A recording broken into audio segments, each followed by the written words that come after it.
Okay. We just found the equation of a transformed squaring function that passes through these two points, 2, 2, and 3. And here's the function.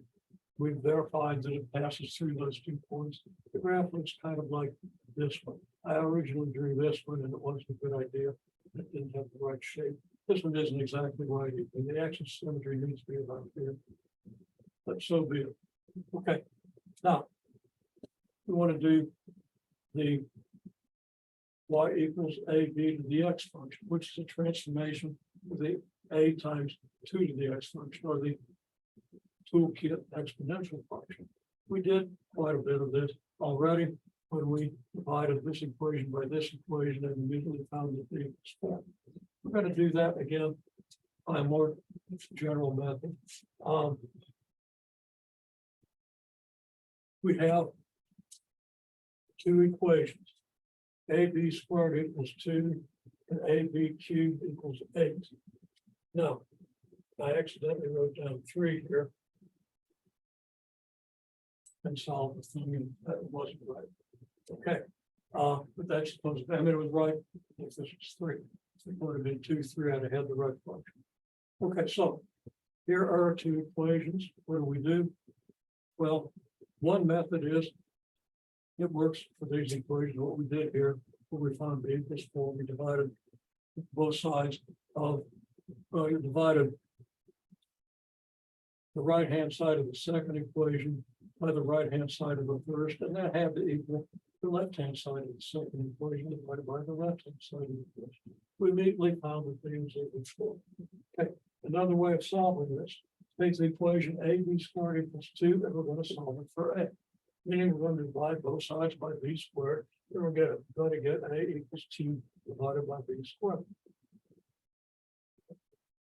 Then we take that expression for a and plug it in here, and we get what? Instead of a b cubed, we get 2 over b squared times b cubed equals 8. So this solution for a and this equation go together to give us this equation. Then we can rearrange this as 2 times b cubed over b squared. Not everybody's clear about exactly why we can make that arrangement, but we'll clarify that as we go. Okay, and what can we do then? Well, b cubed over b squared is b, so we have 2 times b equals 8, and then it's very easy to solve for 8. We divide both sides by 2. 8 over 2 is 4. B is 4. Same as we got here. This is a little quicker and a little easier, but this is very reliable as well. Now we take this value of b, the 8 halves equals 4, and plug it in here to get a. So if we plug 4 in for b squared, we get 4 down here with the b squared. We get a equals 2 over b squared, 2 over 4 squared, which is 2 over 16, which is 1/8. Now we've determined the values of our 2 parameters, a and b. A is 1/8, b is 4. If a is 1/8 and b is 4, the form of our equation was y equals ab to the x. That becomes y equals 1/8 of 4 to the x. Okay, now we want to check. If x equals 2, y had better equal 2. Y go to b equals 2. X is 2. And y equals 1/8 of 4 squared, which is 1/8 of 16, which is 2. That's if x equals 3, then y is 1/8 of 4 cubed, which is 1/8 of 64, which is 8. And that checks because it x equals 3, y is 8.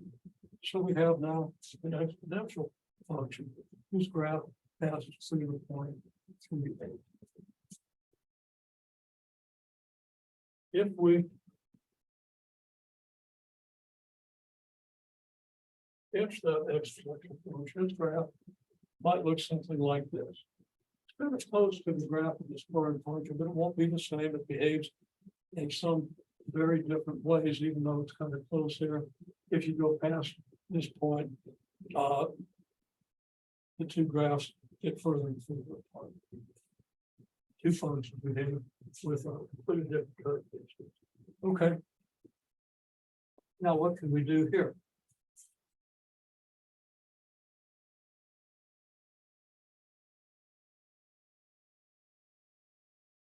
If our function is y equals a times x to the p, then we get these two equations. We got these earlier, substituting the 2 and 2 for x and y, and then 2 for x and 8 for y. We get these two equations. We can divide one equation by the other, and we get an equation that looks like this. Okay. So, just picking up from that step.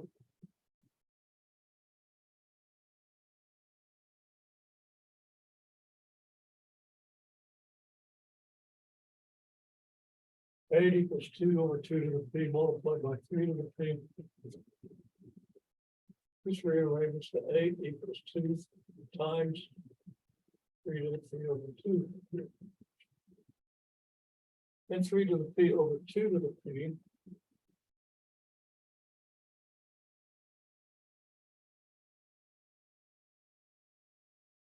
Three halves to the p. We can divide both sides by 2. We get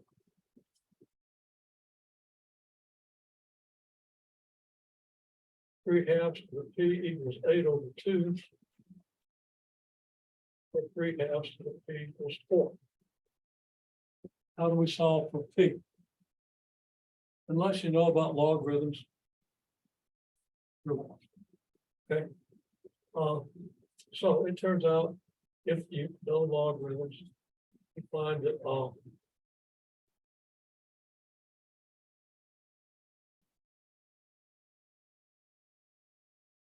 p is the log of 4 divided by the log of 3 halves. You put that in your calculator. But we don't assume that we know the rules. So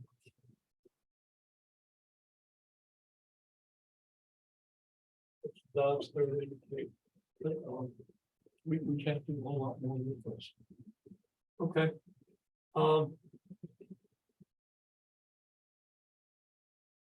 Once we learn about logarithms, about 2/3 of the way through the course, we'll be able to solve this. We'll be able to get the value of p. Once we know the value of p, then we can evaluate 2 to the p. We can figure out what a is, so we can figure out what this model is. Again, the takeaway is if you have 2 points on both the same side of the x-axis, let's say, you can do this. You can get a transformation of the squaring function, or a transformation of the exponential function, or a power function that fits those points. Now, depending on what you're trying to model, if you're trying to model the value of the investment, you would use this one. If you're trying to figure out how far an object falls after a certain amount of time, this model might be useful.